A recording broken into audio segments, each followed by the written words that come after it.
So the thing with JioFiber is, there is no concrete information anywhere right now.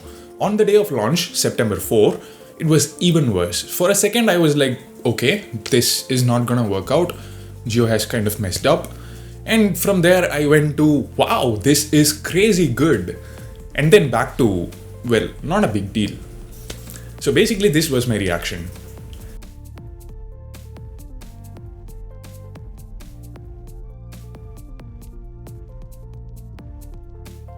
I've managed to collect whatever information I could, and there are certain things Jio was not clear about. I will talk about those as well. My name is Ashwin Sundar, this is Technology Jock. If you benefit from this video in any way, kindly subscribe to the channel and hit the bell icon. Please, I did this animation and all, so.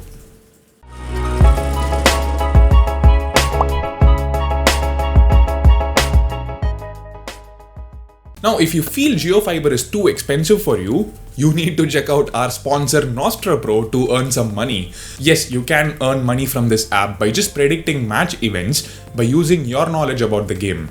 Not just cricket, it has everything from football, tennis to basketball, hockey and so on.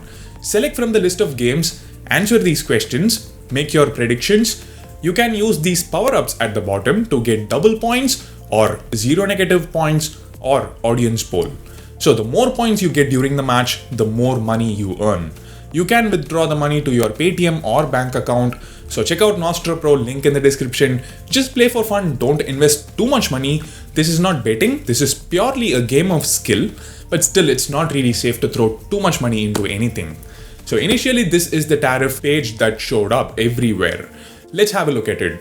A total of 6 plans starting from 700 rupees all the way up to 8,500 rupees. Now we have similar plans on ACT FiberNet as well. ACT is what I've been using for the past few years. For 800 rupees, you get 120 GB data at 30 Mbps speed. On JioFiber, for 850 rupees, you get 200 GB data at 100 Mbps speed.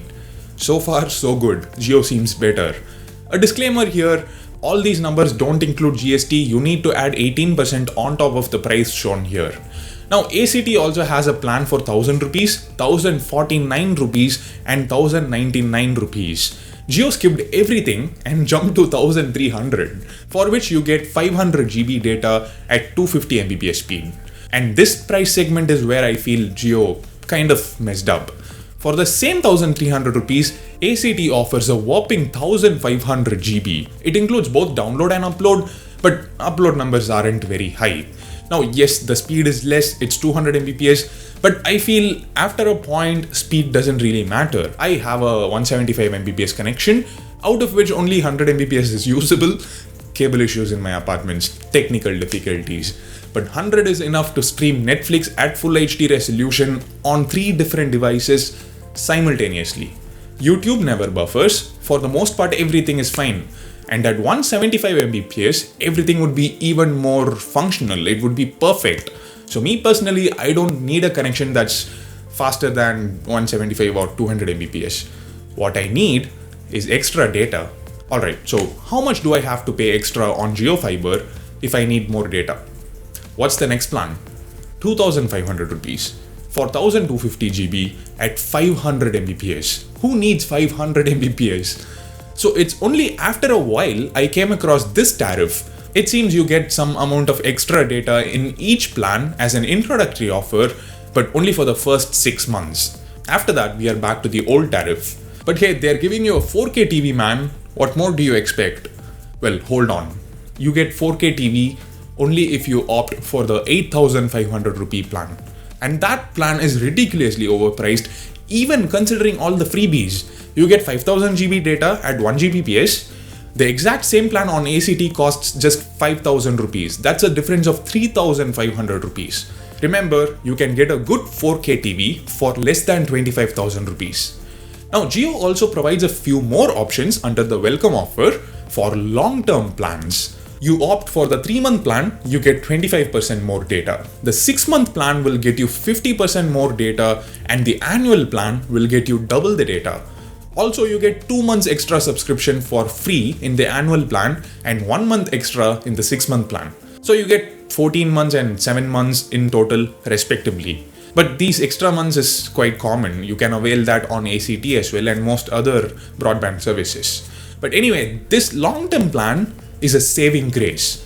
If you pay for 1 year in advance, the whole equation changes. For 850 rupees, you now get 400 GB data, and for 1300 rupees, you get 1000 GB data. If you compare the 1300 plans of both ACT and JioFiber, Jio now gets really close to the competition. Now, although Jio says this is a welcome offer, I think there's a good chance Jio renews these plans, because this extra data for annual package is something many services are doing.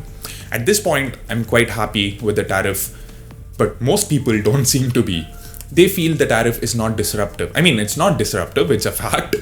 Because what we've been seeing is just the comparison between JioFiber and a popular internet service provider, ACT. There are many lesser known ISPs in many cities offering much better plans, even plans without FUP. From most of the tweets I saw, I learned that most people don't really want super high speeds. They are happy with less than 100 Mbps, but they want unlimited FUP. And JioFiber plans are exactly the opposite of their expectations. For those who don't know what FUP means, it's just a limit. The speed they're quoting, you'll get that speed only until the limit is reached. After that, the speed goes down to 1 Mbps or 2 Mbps, whatever, depending on the service provider. Let's now talk about why the tariff is not disruptive. It doesn't seem to make an impact like Jio mobile plans did. The reason is quite obvious. Jio is not just providing internet, but also a whole bunch of other stuff. Don't say TV, because for the 1300 rupees plan, you get a 24-inch 720p TV. I mean, until they announced it, I wasn't even aware that 24-inch 720p televisions were still being manufactured. And the 700 and 850 rupee plans don't offer any TV. You get a Bluetooth speaker for free if you subscribe annually. The tariff says select upgrade available, which means by paying extra, you can get that 24-inch or the 32-inch or maybe even the 43-inch 4K TV instead of the Bluetooth speaker.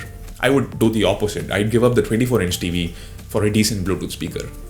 Now, you also get a 4K set-top box plus a Jio Home Gateway, which is nothing but a Wi-Fi router. You need to pay 1500 rupees refundable deposit, which you will get back when you return the set-top box and or router, and pay another 1000 rupees for installation. Other freebies include a landline connection. You might have to pay for the landline phone itself, but the voice calls from anywhere in India to anywhere in India are free.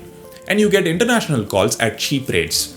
Next, you get TV video calling feature. This is again one of those things Jio didn't talk about very clearly. I'm assuming we have to buy the camera separately. And since there is a voice command button on the remote, I'm assuming there is a built-in microphone as well. Otherwise, these TV video calls will be useless. Next, zero latency gaming. What kind of gaming exactly? Again, Jio didn't mention. VR, so I'm guessing it must be at least reasonably powerful, which means some basic mobile games must be playable. They've also mentioned that it will support most existing controllers. The picture shows Xbox and PlayStation joysticks, so you can deduce what you want from that. And apparently you can also use your smartphone as a gaming controller. What else? Device security from Norton for up to 5 devices. If it's Norton antivirus software, it's pretty good. But I don't know what exactly they mean by Norton device security. And then home networking. Basically, if your multiple devices are connected to Jio Wi-Fi at home, you can share photos, videos and stuff with one another. Or you can just plug in an external hard disk to the Jio Home Gateway and you will be able to access everything on that hard disk from your phone or laptop using the Jio Home app. And remember, Mr. Mukesh Ambani said you will get to watch first day first show movies?